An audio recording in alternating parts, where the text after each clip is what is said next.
One Florida State receiver is hitting the transfer portal while three others are back in action at spring practice.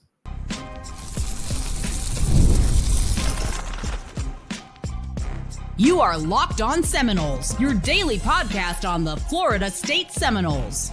Part of the Locked On Podcast Network, your team every day. Welcome back into Locked On Seminoles. I am your host, Brian Smith, longtime college football writer and recruiting analyst. Thank you for making Locked On Seminoles your first listen each and every day. Truly appreciate you stopping in to talk some Noles with me. Today's show is brought to you by our friends over at Gametime. Download the Gametime app, create an account, and use code LOCKEDONCollege for $20 off your first purchase. Florida State transfer news coming in, coming out. There's always something going on this time of year at the transfer portal. It officially opens on the 16th.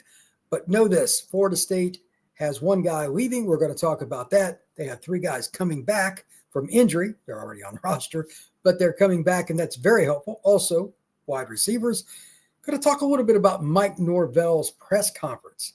He inspired me with one thing that he said, and Ward only knows this is true across college football and high school football. It's about the mental side of the game. This is a very important time as there's only a few practices left. Do the players really maximize what they got going on? I'll explain what I mean.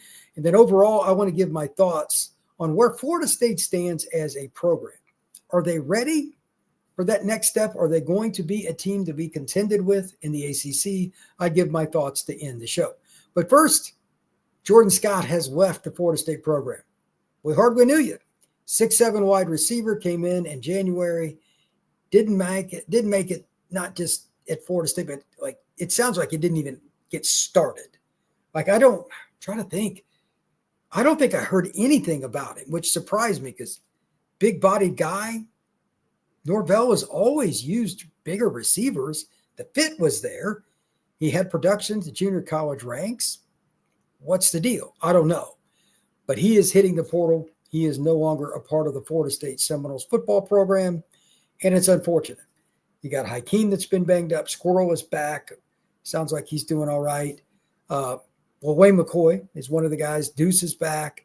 They're doing well overall. Just like guys coming in and out of the lineup at receiver, though, made me nervous because of all the stuff that's happened with Thomas Castellanos. Him coming in, he needs to get all the reps, according to the offense and all that. Having guys in and out of the lineup and then Jordan Scott leaving too is not ideal. I don't know which player or players are going to be the ones that are the focal point of the passing game this fall, but I thought by now we would at least have an idea who the number two is. The only thing we know is Deuce Robinson is the number one. Squirrel is probably going to be your leading receiver in receptions, and then after that, it's a hodgepodge. Well, Wayne is one of the guys, BJ Gibson. There's been a lot of discussion about several players, but some of the guys are back in the lineup in terms of just getting back. Squirrel, Deuce, Wayne. When you have guys running around, that helps. But I'm still a little bit nervous overall with the receivers because I don't think they've had enough time with all the reps. And that's something that actually Mike talked about at his press conference. I'll get into the middle reps in here in a second, but he goes, yeah, reps count. Like he just made a point blank statement. And I'm like, that's all you had to say, man. It is true. There's nothing like live reps in practice with pads on, being filmed, knowing that every single person is watching you, teammates included, and you have to perform. Too many guys have been in and out of the lineup, just nicked up at receiver, mostly just bad luck, honestly, and it sucks because Florida State needed those opportunities to work out for them. As for the players in general at spring ball, and Mike kind of went over this, he said it was a good practice. Receivers got back into the action. There was better passing today. Shocker, you had more guys that could go get the ball. Who knew? But at the same time, the defense, listening to Coach White, some of his press conference, they've installed a lot of different things. Gus Malzahn continues to give him a lot of praise. He said it's a sound defense, but it's one that has a lot of different looks, and it's a pain. So I think we're going to see a completely different terminology and ideological overflow of what's going on here, especially in the back end. Going to use three safeties a lot. It's going to be an overflow of not just information, but how they look pre-snap and post-snap. They're going to be more complex.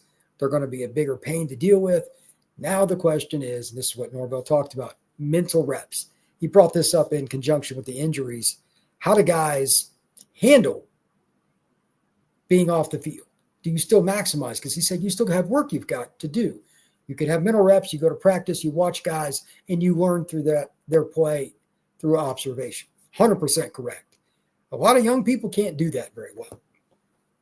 We'll find out by the end of spring. I'm sure Norvell at the conclusion will have a press conference discussing what the Noles got better at, where he's concerned, etc. He'll be pretty blunt with that, I'm sure, because it'll be a notice for those in a way that if you don't want to be here, the transfer portal is open.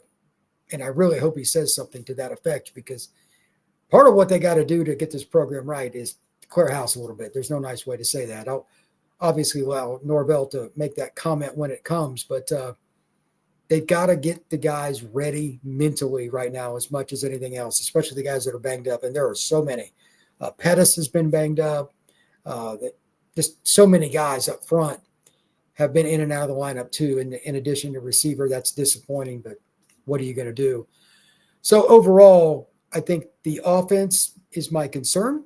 Defense is on the rise, but offense is about continuity and reps, especially because one guy's out of sync, it'll blow up a running play. One guy's out of sync on the route, it's a pick six going the other direction. There's so many little things with it, and that's typical of spring ball. But the injury news at least is good because you got three guys back in the lineup that are playing quite a bit.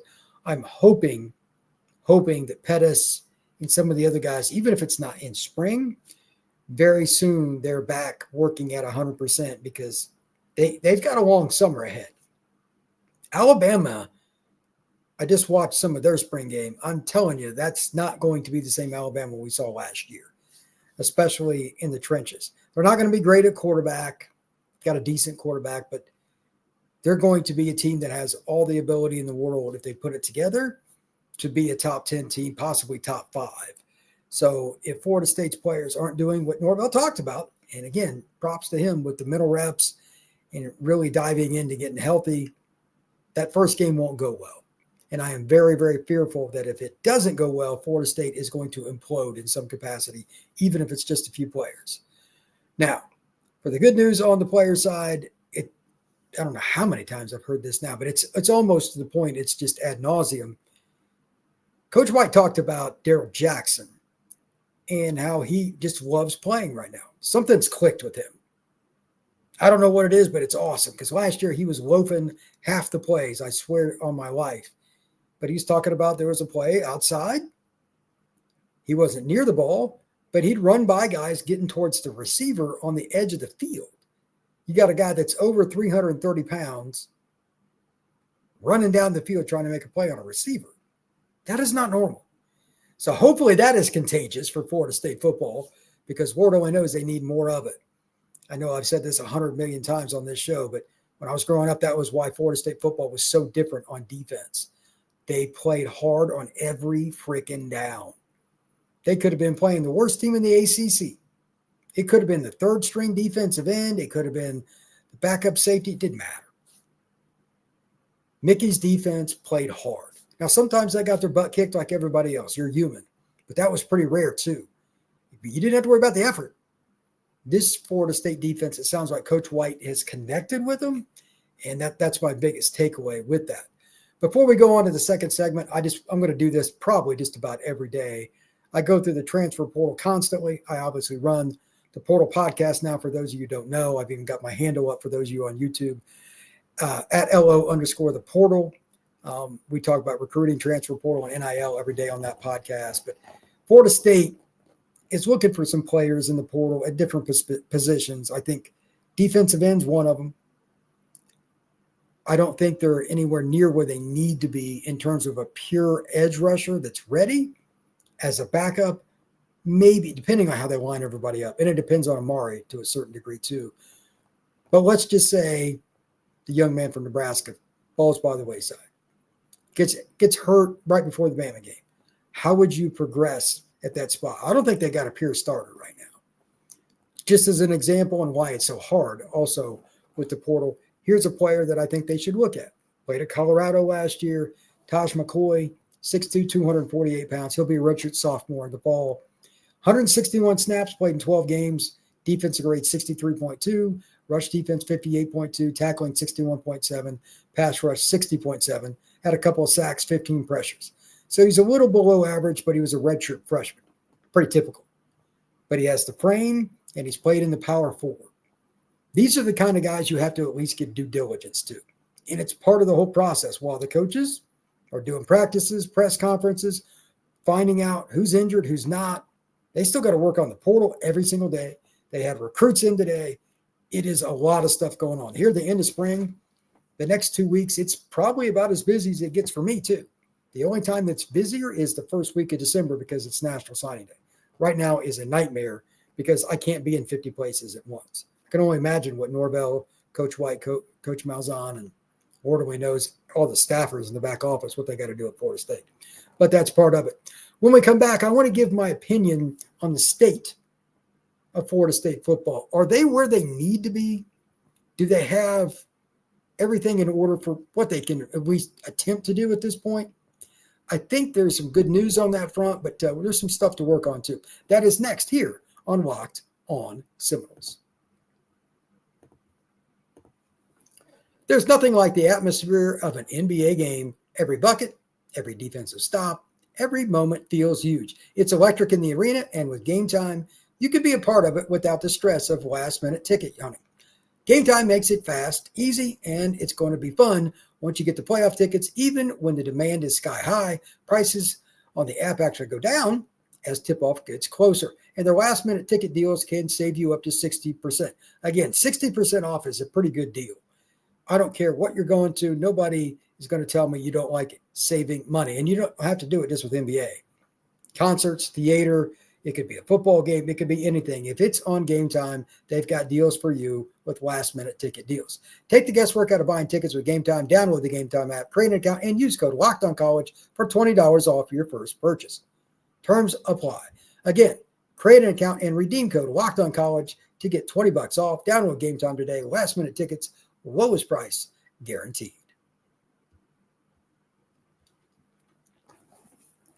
Where is Florida State's football program now compared to where they were, let's say, 5 weeks ago, right before spring ball?